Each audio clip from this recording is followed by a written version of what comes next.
Wait. Yeah, well, and that's what I finally, we got the hot cover.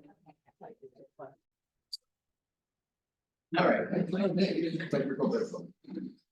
I'll call this meeting to order and thank everyone for showing up here. The minutes from last time. Does anyone have any kind of corrections or changes?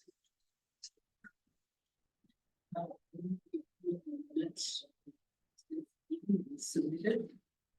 Second. All right, all those in favor?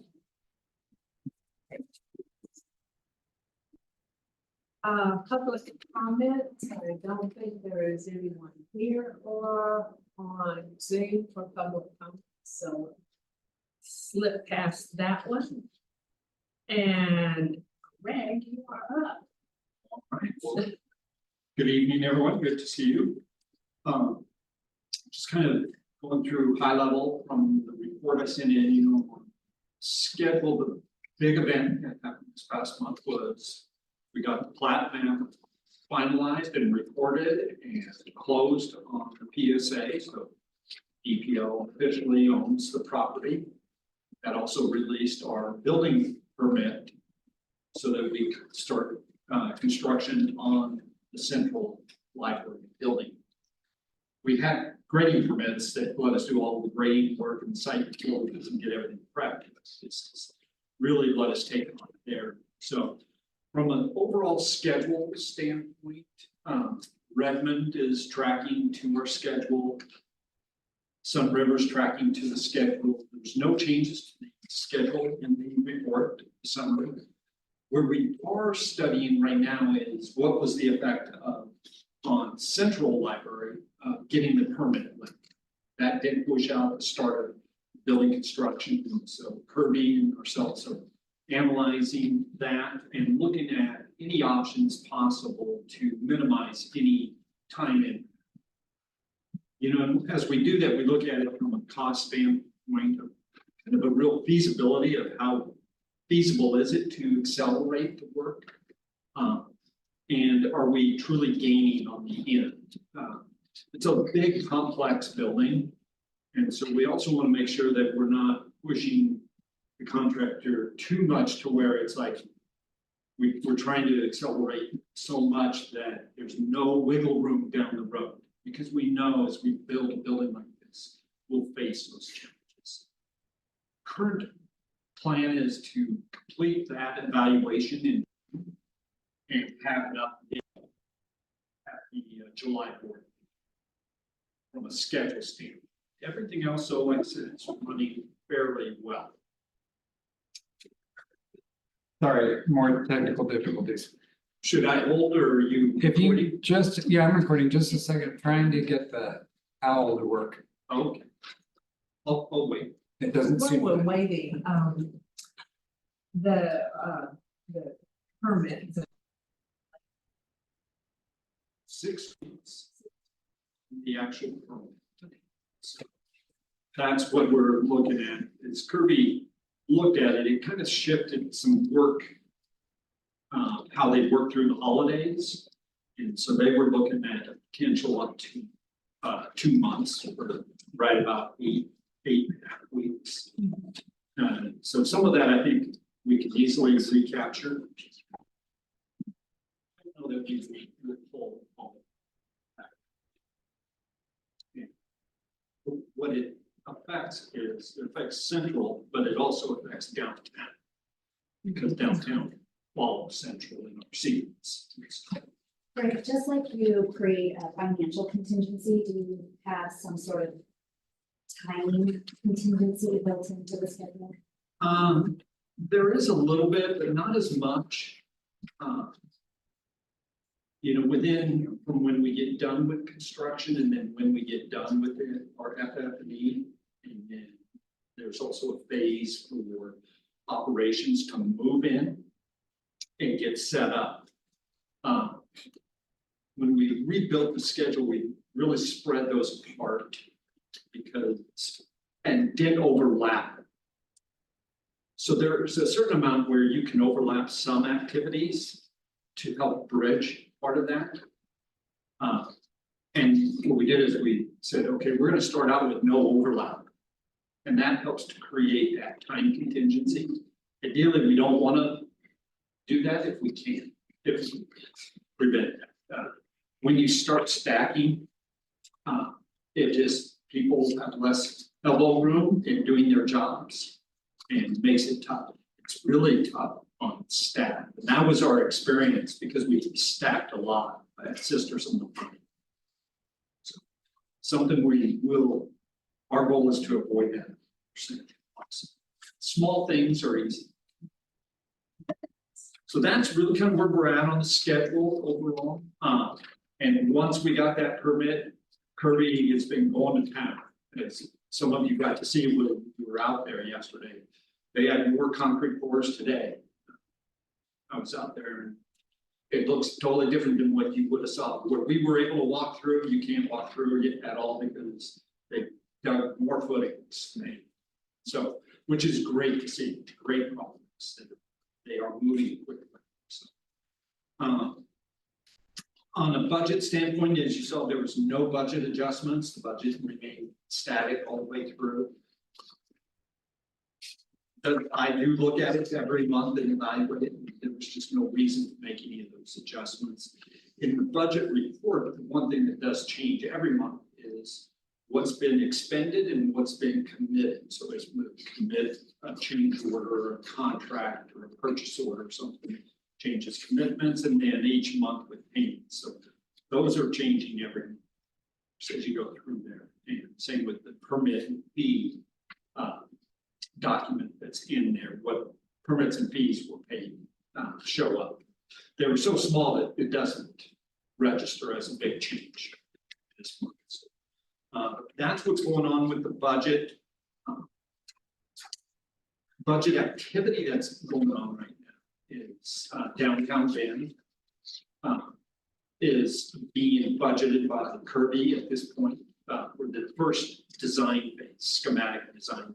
And so we're going through that. They'll be completing that this month, and we'll talk more about that next month. What did that mean to us? So we'll evaluate our budget to their cost estimate. The other thing Kirby is actively working on is completing the GMP pricing. We're going to talk about that part, amendment 3 today. There's a separate summary for that, but they're also starting to work on the next amendment, which is the final piece to the puzzle of the GMP. We may break it up into 2, and instead of having 4, have 5, just timing on how we get the last trades bought out. We bought out 85% of the budget out of the 87.5, and it's in their contract with this amendment.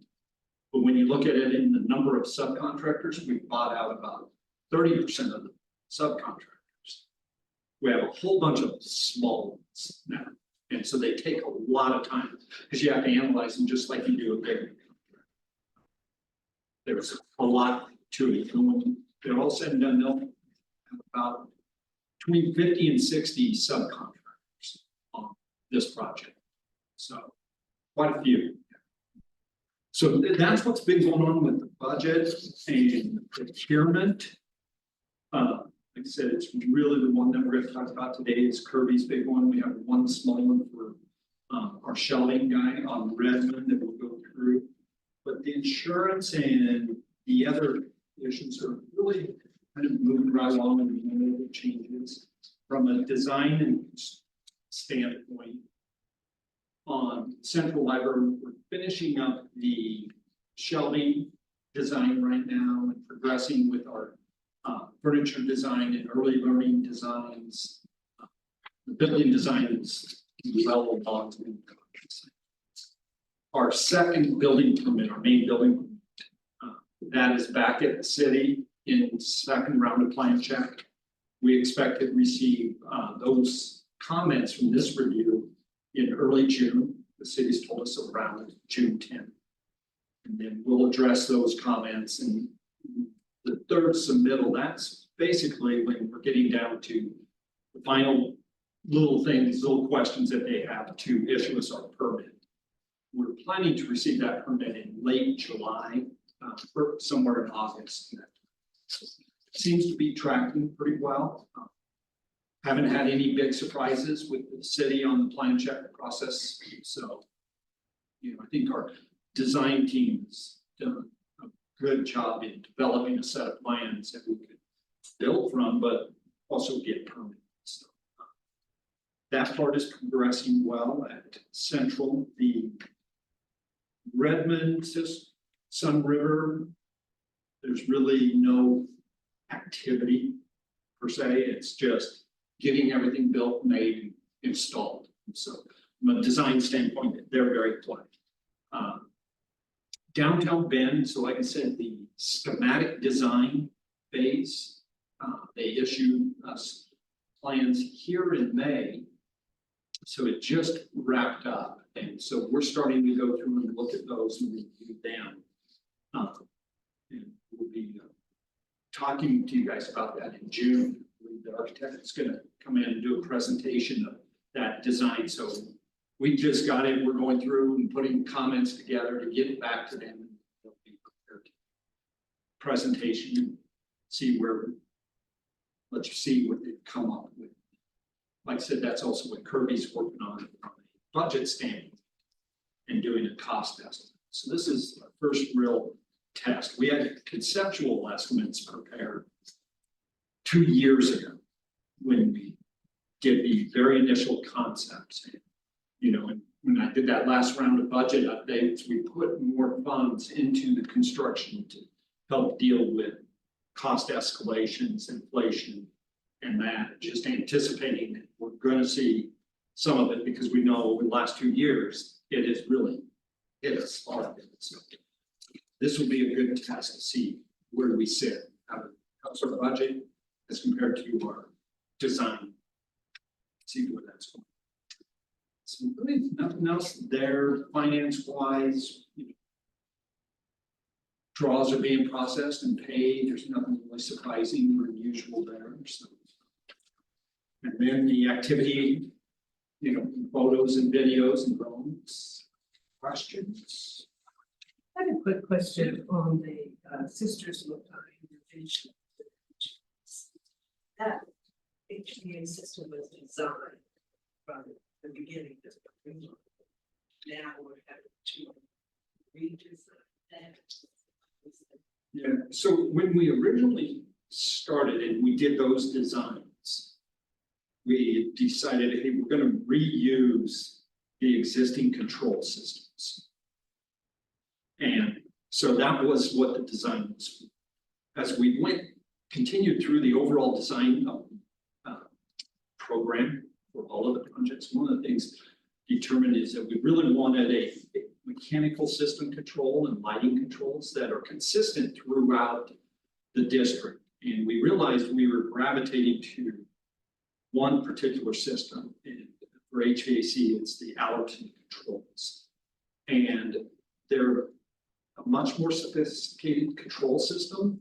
They allow facilities to literally remote in from anywhere. So Robert and his staff can be here in the building and ultimately check on those buildings. Great. If that's starting to sound familiar, that was something that we brought to the board about 5 months ago. Yeah, December. In December, just to get your approval to go ahead and do that. And probably the big one we're looking at is the ability of our staff to really do troubleshooting on location. Yeah. Okay, thank you. Greg, you said East Bend, you're just starting to get going. And where are we in the process then for East Bend? We haven't done a lot yet. We laid out an initial scope of work. I think there's been some activity internally, Todd, that you guys are working on before we. We realize we're kind of at a decision point for East Bend. As far as what we do past the end of the current lease. So we will be talking about that in June. And sharing with the board a number of options to see which direction we want to go with that.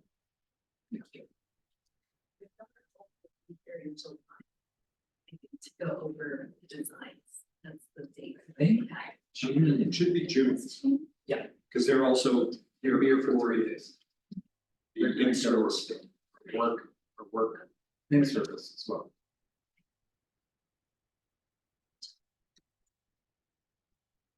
Any other questions on the report?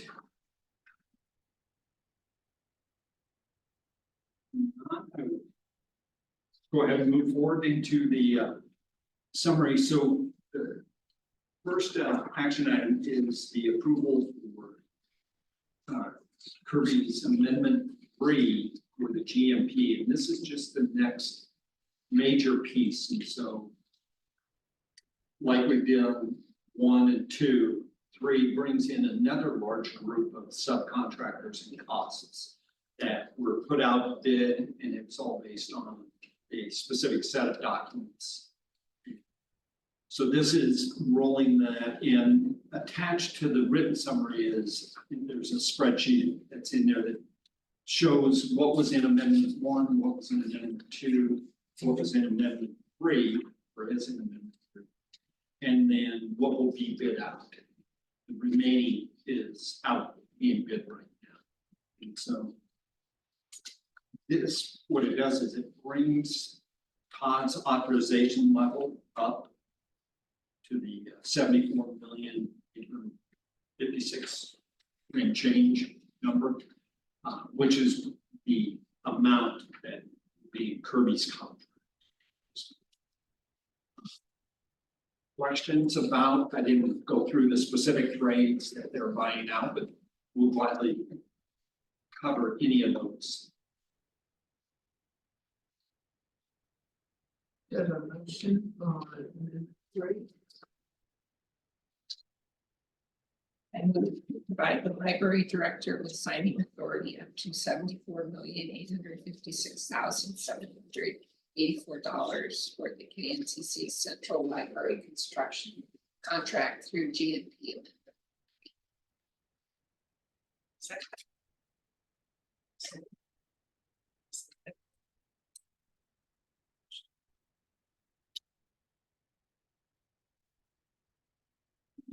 Next is Redmond Library, and it's for a shelving system. And here, this is a change order, but it's exceeding Todd's current authorization level. So we previously received authorization up to the $1,330,000, which covered their initial contract and plus a small amount for changes. As we went through our lessons learned and looked at some of the things that we wanted to change, this is catching that up. The amount of the changes is about just under $60,000, but it exceeds the current authorization. And I did request a $1,390,000, and that again leaves about $30,000 or so buffer in there for small changes that may pop up. Currently, we don't have any plan, but you never know. This captures all of the lessons learned that we've been applying, from Sisters Lapine to Sun River to Redmond, and it's built in now into Central. So when we actually award that contract, it's going to accumulate all of the things. So, questions about that? I have a question, and you refer, and I don't know that it would make a difference in motion, but to the red. Oh, whoops. Yeah, and yes.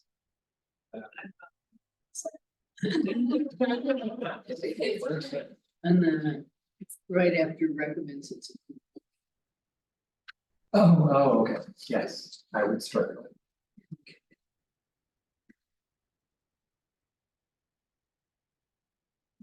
Any other questions? Have a motion? Sure. I move to provide the library director with signing authority for up to $1,390,000 for the Redmond Library's shelving systems contract. Second, all those in favor? Motion carries. That is everything I beat my time. Yes. Yeah. Yes. It kind of looks like you got a lot. Yeah. So, it looks like Robert, you're up. Yeah, space.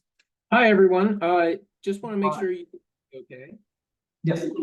Yes. I am having a bit of trouble hearing some of the members of the board. Todd, I'm wondering if it might make sense to just switch the microphone over to the smart board microphone. Oh, let me make sure it's actually not on the smart board.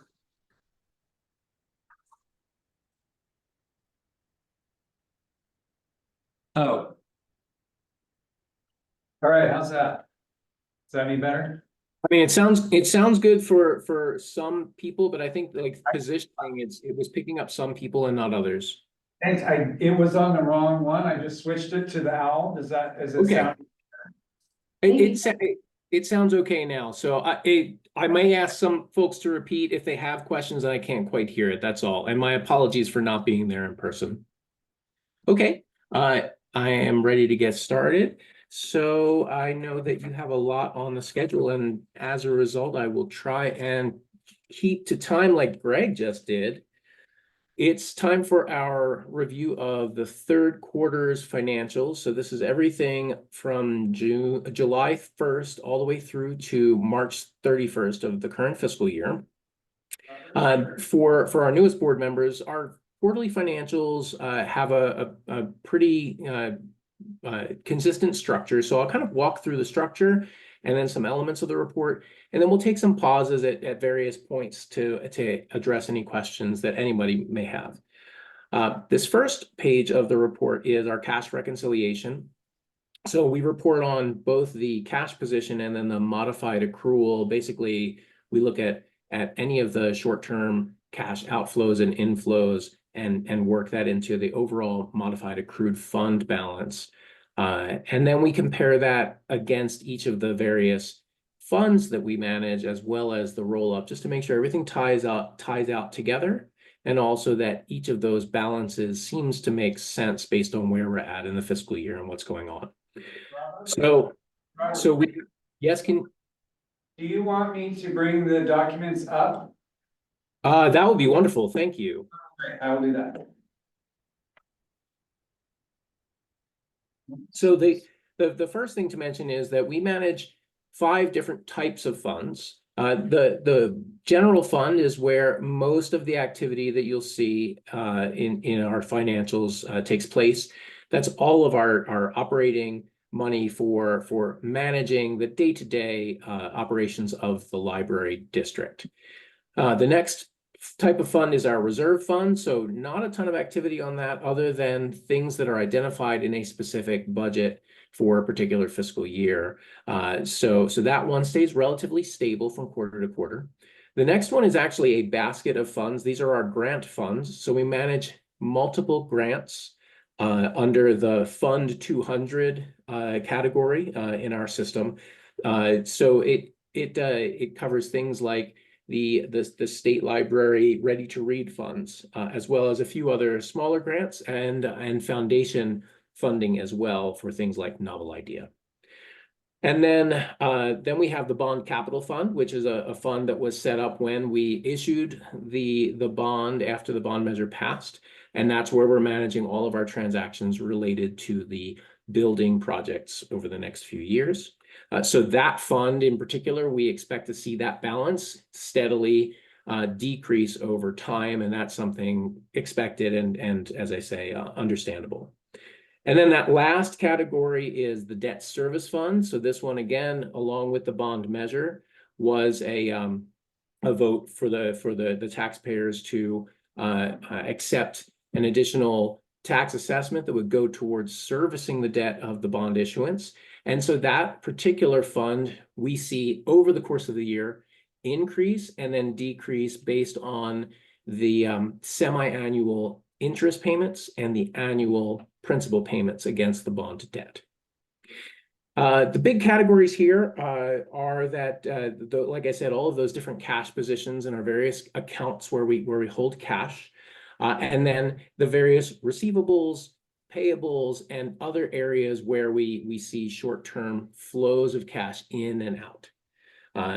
And so rather than kind of going piece by piece with the limited time I have, I'll just sum that up as looking at, when we look at this from quarter to quarter, one thing that I like to do is I like to see the change quarter over quarter and ask the question of, does it make sense based on what's going on?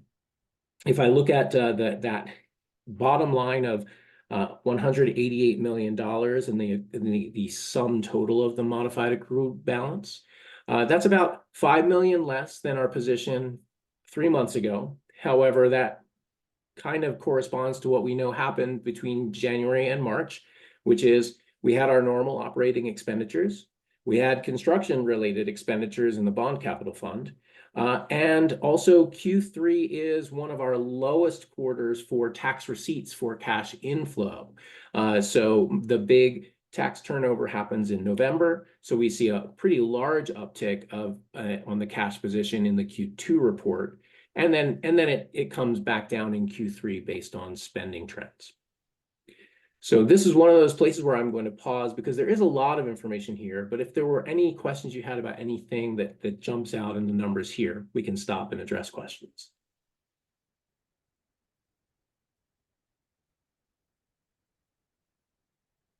All right. Okay, so the next section is a highlight. The next few pages provide highlights of the things that happened over the last quarter in the various fund categories that I mentioned.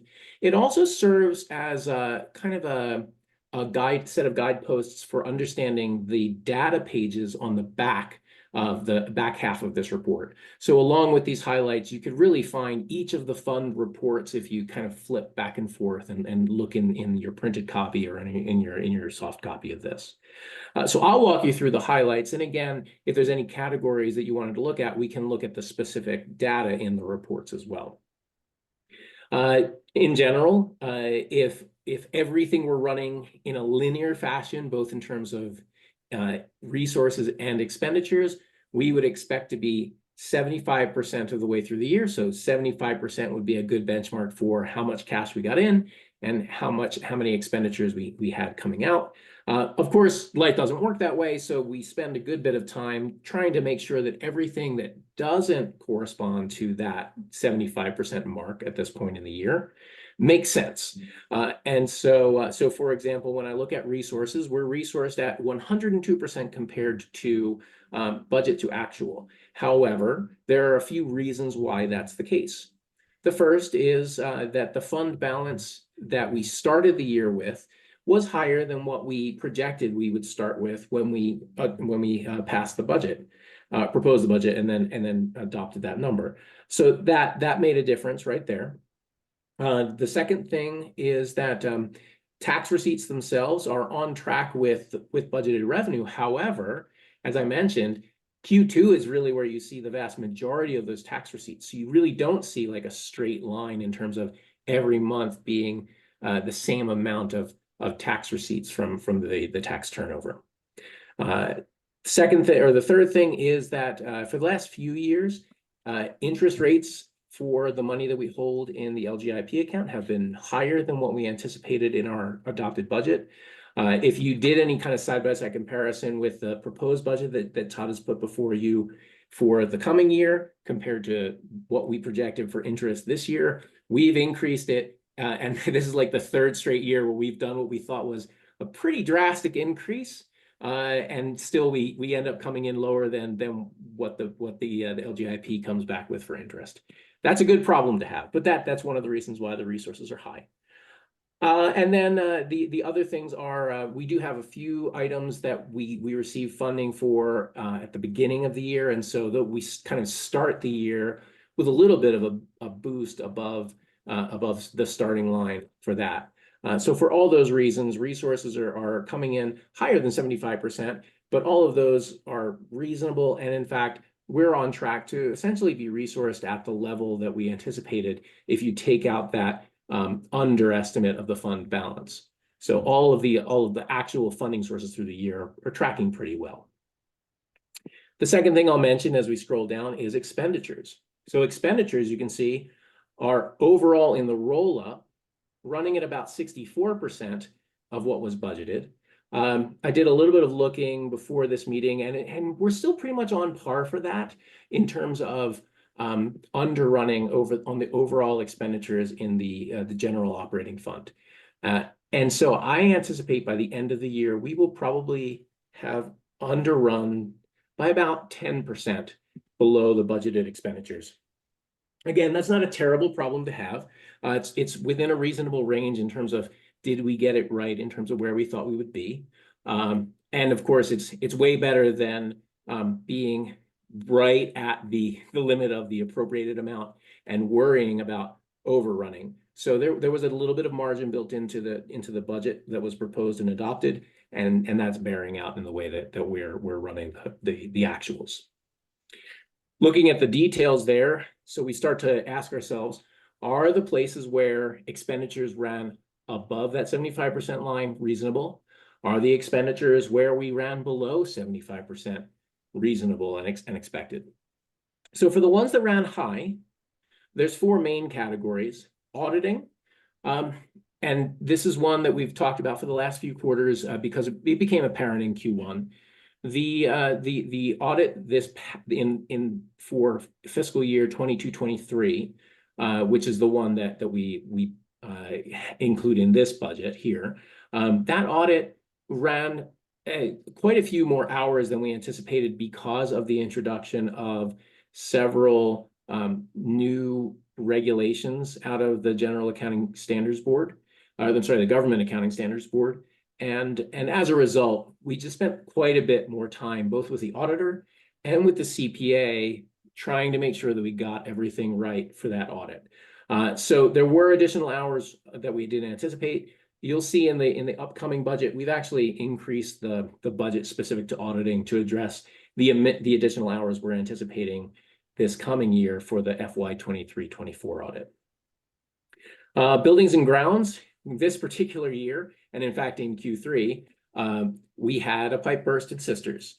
And so in order to manage and mitigate the damage and pay for the repairs, that came out of our building and grounds funding out of the general fund. That is something that we're in the process of seeking reimbursement from insurance. We've already received a small advance on the expenses, and we're working with the insurance adjuster for trying at best to try and get full reimbursement on costs. If not that, then as much as we can to offset that cost. But that is the reason why buildings and grounds ran higher than anticipated in the Q3 report. Refund adjustments, that one, if you look at the details, the budget amount is very small. So it's one of these things that's small and it's variable. And so some years it runs very low, and some years it runs relatively very high, as opposed to, it's $200 and maybe it's $250. Oh no, we've overrun on what we anticipated for refunds, but it's a small enough amount that it doesn't necessarily make a material difference in terms of our overall budget to actuals for expenditures. And then that final category of rent, every quarter I mention it because it's one of those things that it's easy to forget. We always make a payment on the following month's rent at the end of the previous month so that we're on time on our rent.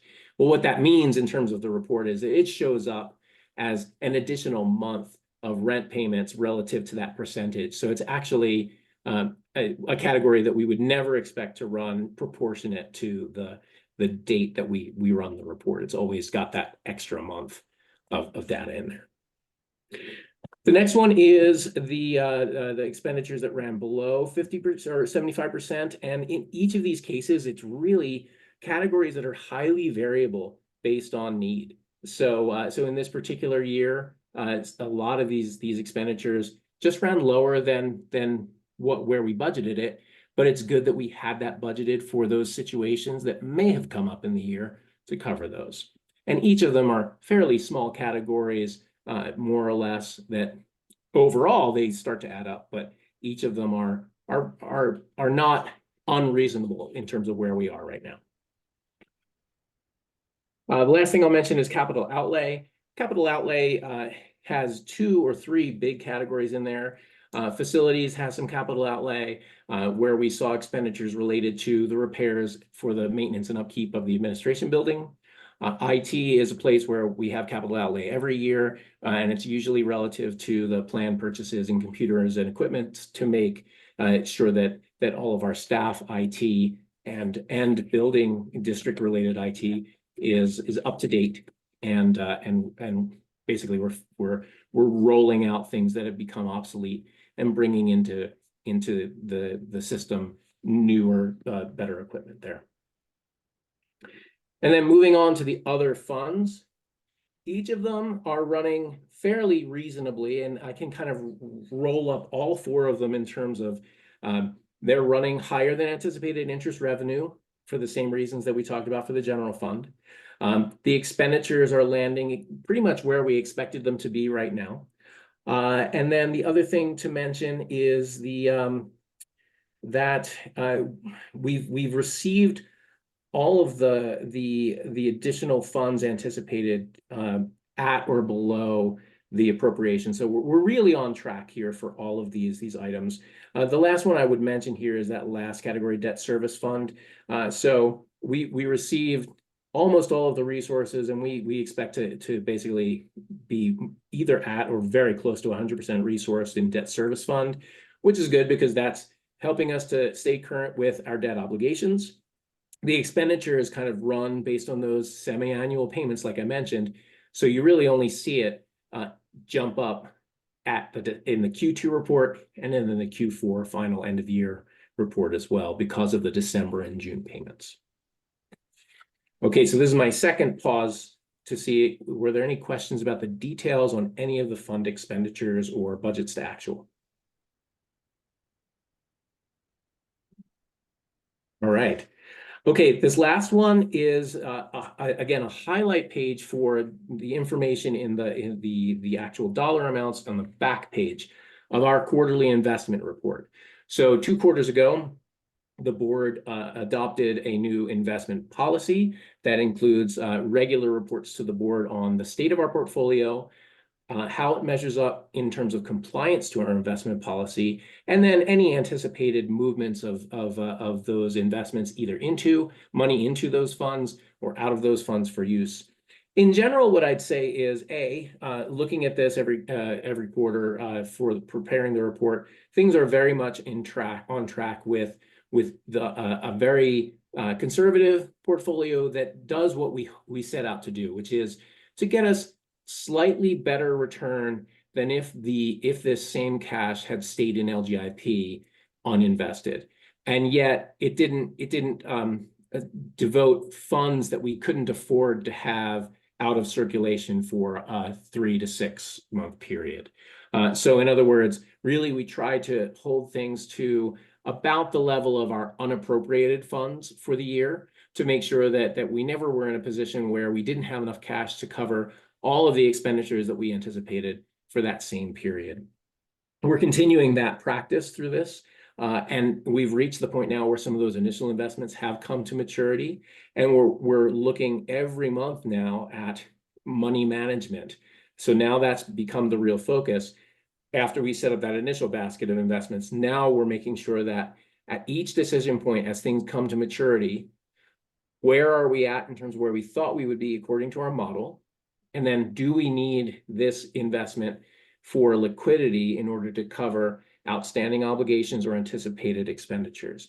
If the answer to those questions is no, then we determine that we can afford to take that investment and reinvest it for a short period, and kind of keep it out of the liquid pool because we have enough liquidity in our present LGIP account.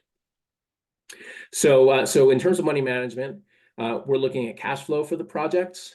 We are looking at making sure that we're also not taking so much out of investments and moving to LGIP, that we actually exceed our maximum cap for what the LGIP allows us to hold in terms of an overall balance, because there is a maximum amount that we can hold in our combined accounts. And so we're timing that with things like the November tax turnover, like any big movements of cash into or out of the bond fund, which also gets managed out of LGIP and is part of that cap.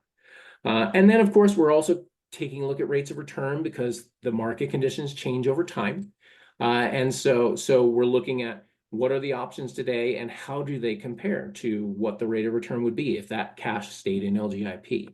And do we also anticipate that LGIP rates might come down, in which case those slightly longer term commitments of 3 to 6 months at a particular rate might help to insulate the district from those downturns in interest rate once interest rates start coming down.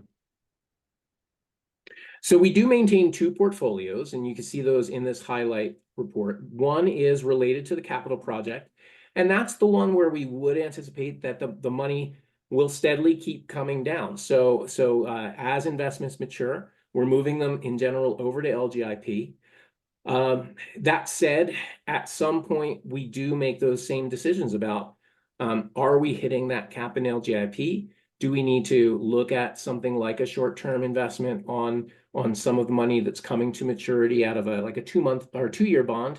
Maybe we hold it in for another 3 months. I'm sorry, did I say 2-year? Yeah. So like we have something coming off of a long-term investment, and then we would turn around and say, maybe we can't put that in LGIP right now. Maybe we keep that in a short-term, like a 3 to 6 month bond. And then that second portfolio is the one that I mentioned that we had just started setting up at the beginning of this fiscal year. And that is that investment portfolio of the general and reserve funds. So right now, the overall investment portfolio has about 23 million. About a third of that is in LGIP as liquid cash available for covering transactions and expenditures immediate. And another 16 million is held in a safekeeping account through Pershing. And as you can see right now, the weighted yield is running at just shy of 1/10 of 1% higher than the current interest rate that we're getting in LGIP. It doesn't seem like much, but for $16 million, 1/10 of 1% is, let's see, I'm doing public math here, $16,000. So, I mean, that's not too bad for an additional little bit for essentially money that otherwise would have gone unappropriated and just stayed in LGIP at that 5%. I'm going to stop for the final time, open it up to just general questions over anything, and then hand the agenda back over to you. Robert, who advises us on our investments? How do we select? Piper Sandler investigates different options for investments. They understand what our adopted investment policy is, as well as the relevant Oregon statutes that our policy was developed out of, but they kind of know what the general guardrails are as well. And so they kind of understand what our cash needs are, because I review like our financials with them and our cash flow needs on a regular basis. And then they take that information and they develop recommendations at that point. Then they come to Todd and to me with those different options. And he and I take a look at that based on again, our regular meetings to review both general district finances as well as the investment portfolio. Thank you. Any other questions? Thank you, Robert. Thank you. All right, thank you, everybody. I'm going to come off video, but I will be here if there are any budget questions when we get to that portion. Okay, thank you.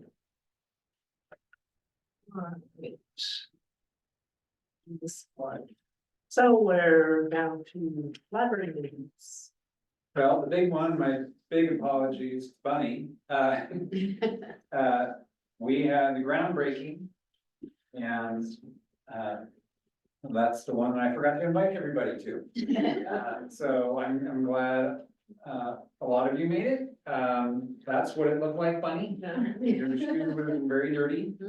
But it's very exciting to have that moment. We did get a chance to kind of walk around the outline of what's coming, so we'll definitely make sure we get you out there for a tour sometime soon. And yeah, just want to highlight that was such a big effort, probably about 10 years worth of effort to get to that point. So really appreciate everybody getting us to that point. Another thing I want to highlight, because we talked about it at the last board meeting, and then we've had 2 of them since then, and that is our staff in service days. As a reminder, on the second Thursday of the month, we're shutting down for about 6 months. And just spending time with the entire staff or meeting at the downtown Bend Library, it has been wonderful. It's just being able to get 100 people together and to have people that have worked for the same organization for the last 5 years and have never met the person that works in Sun River and they work in Sisters. That's been wonderful, and it's really been effective. A lot of what we're doing is talking about the why of the projects that we're doing. Why are we investing so much effort into the learning spaces? Why are we investing so much into changing how we're marketing our materials in the buildings? Next month, we're going to be having the architects come and really talk about the philosophies behind the buildings that they're building. One, I appreciate your support because it is a big effort for us to shut down the library. It's for our community, that means a lot that they can't get to any of our libraries for that day. I really think of it like a teacher in service day. What the public's going to get out of this is going to be so much beyond what they're missing for those days. Kind of the last one we're gonna have will be in November, and then for the winter, we will reassess how that's going and we will move on to our regular Zoom staff meetings. But we'll be meeting at the Redmond Library before it opens. And a really great chance for the staff to get a sense of what these projects mean. So thank you for the support on that, and yeah. We have our next one coming up in June, the day after our board meeting. That's my news. Alright. And foundation news, guess we're going to Chantal today.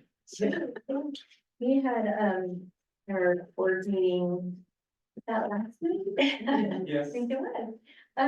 Yeah, so we reviewed and approved the fiscal year budget for the foundation.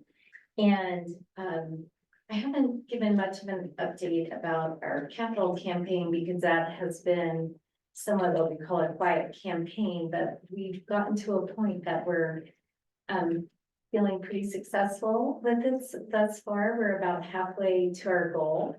And so we talked a lot as part of our budget process about how we are similar to what Robert was talking about, how we're investing that money as it comes in. So it can be growing while we continue to work on the capital campaign. So we also identified our new officers for the coming year. Betsy, we missed you because we wanted you to take over. So it was a good meeting to miss. This last Friday, we had, was it Friday? Our author event, last Thursday, our author event with Robin Wall Kimmerer. And it was a sold out event, and we had one of the longest book signing lines we've ever had. It went around the building and lasted for about an hour and a half. And just so much praise for her message and for the library for giving this to our community. So it was a really wonderful way to end this season. It was our 11th season, and we're beginning to look at our next season, the 12th season. We won't be able to be at Bend High next year, so we'll look a little different. We'll be at Caldera and just have to think that through, like who we bring in. It'll affect our budget a little bit because we'll have less tickets to sell.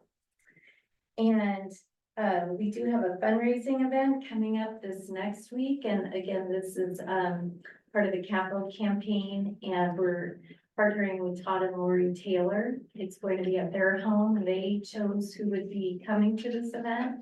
I'm just helping to organize it, and then Todd will be presenting.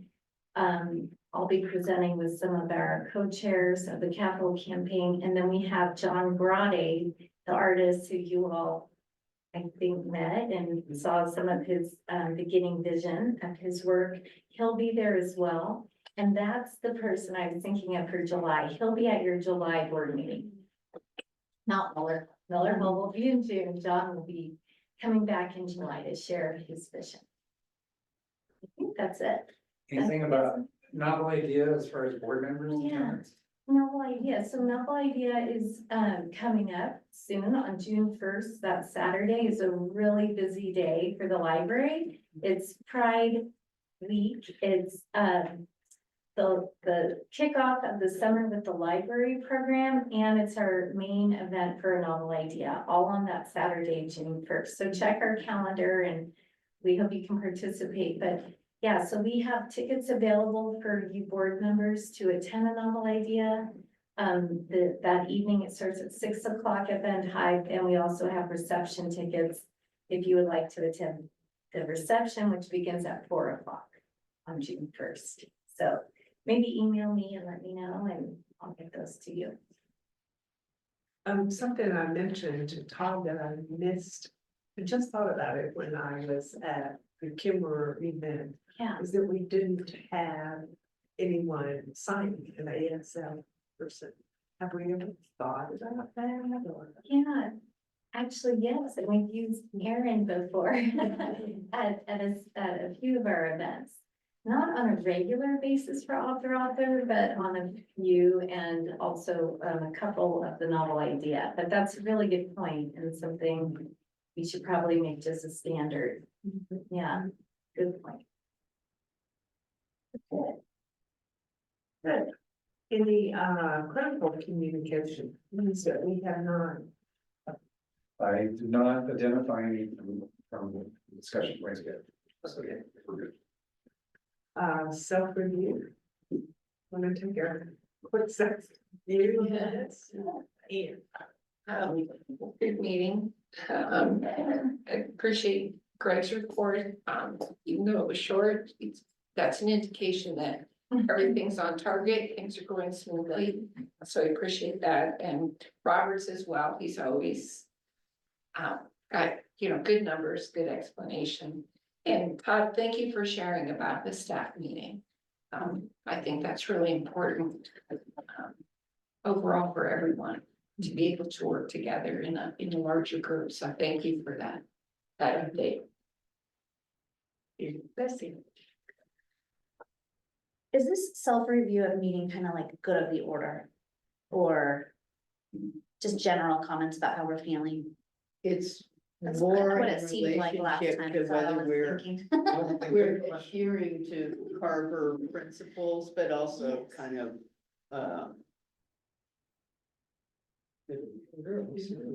It seemed like it last month, so I was like, okay. Anyways, ditto all that. And I just wanted to add that, if there's anything that you would consider, if there's anything additional that the board could do to support the employee staff, the staff meetings that you're having, I think that would be, like, I would love to, show up or support you in whatever way you think would be valuable for the staff.